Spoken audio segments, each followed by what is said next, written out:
Здравствуйте, меня зовут Болдырев Олег, я психиатр-нарколог, психотерапевт, кандидат медицинских наук. Руководитель сети центров профессиональной реабилитации наркозависимых «Решение». Сегодня я хочу поговорить с вами о таком современном наркотике, который называется лирика. Он очень доступен, он модный среди молодежи, потому что, по сути, это является законным медицинским препаратом, который можно без проблем купить в аптеке. Буквально до недавнего времени этот препарат можно было приобрести вообще без рецептов. Сегодня аптеки в разных регионах выступают как наркодилеры, куда могут прийти так называемые вхожие люди, которые без риска для аптеки смогут приобрести этот препарат и потом, собственно, продавать его другим наркозависимым. Этот препарат достаточно дешевый и имеет очень сильную и быструю привыкаемость. Продается в аптеках, некоторые аптеки продают его вообще по одной таблетке, стоит в районе 150 рублей. Есть две дозировки, там 150 и 300 миллиграмм, и его стоимость, если покупать сразу пластинку, сразу конвалюту, то будет стоить от 700 до 1400 рублей в зависимости от региона, от аптеки и так далее. Прегабалин или лирику используют при тревожных расстройствах, при лечении эпилепсии.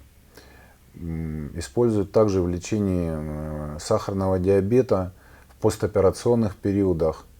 Он неплохой препарат как обезболивающее и имеет действие антидепрессанта. Раньше наркозависимые использовали препарат лирика или прегабалин для снятия опиоидной зависимости, для снятия опиоидной ломки. И причем использовали для того, чтобы отойти от употребления метадона.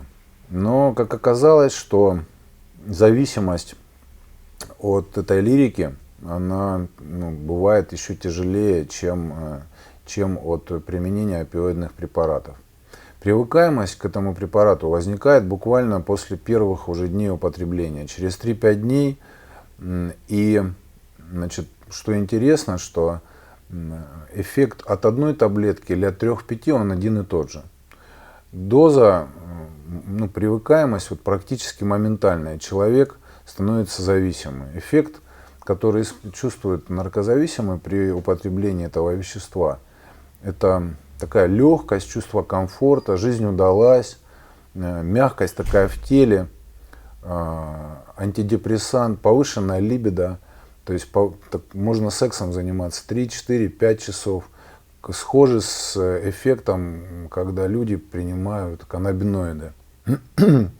Иногда чувствуется такая приятная заторможенность. Зависимые люди говорят, что они чувствуют приятную заторможенность. По физическому ощущению эффекты очень интересные, со слов самих наркозависимых. Иногда лирика действует как наркотики-стимуляторы, иногда как наркотики-опиоиды. Последствия. Какие последствия испытывают люди при приеме этого препарата? Острый абстинентный синдром очень сильный, жуткая депрессия, суицидальные мысли, приступы паники, ощущение безысходности.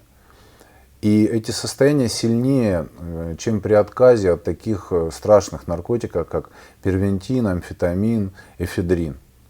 А по физическому состоянию физическая ломка, она схожа с героиновой ломкой. Крутит суставы, очень сильный озноб и крайне тяжелое дискомфортное физическое состояние. Основные последствия — это, конечно же, развитие зависимости.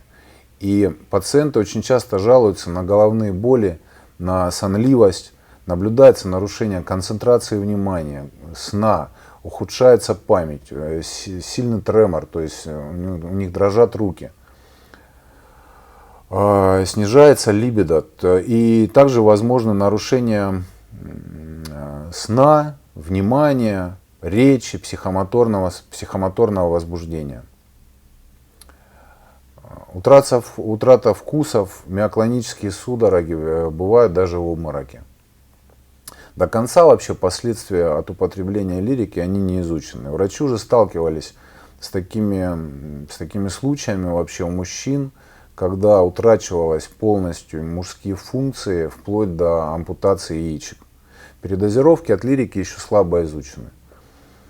И вы знаете, чем опасна эта ситуация? Что, с одной стороны, эти препараты необходимы для людей, для лечения их заболеваний, но сегодня то, что слышим мы, специалисты, которые работают в этой области, нам становится страшно.